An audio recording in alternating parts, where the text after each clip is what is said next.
Hello everyone! Welcome po ko dito sa aking channel. Yan. So for today's video guys ay mag-apply po tayo ng fertilizer. Yan. So ang gamit natin ay itong maliit na lata ng sardinas.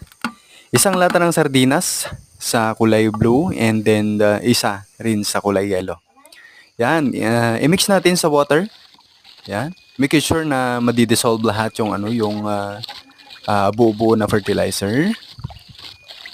Yan. I-stir lang natin mga idol. Yan.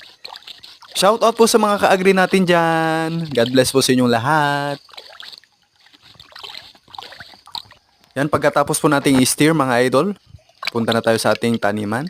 So, bawat isang lata ng sardinas na na-dissolve ay ilalagay natin dun sa pagitan ng mga tanim natin. Huwag sa puno mismo.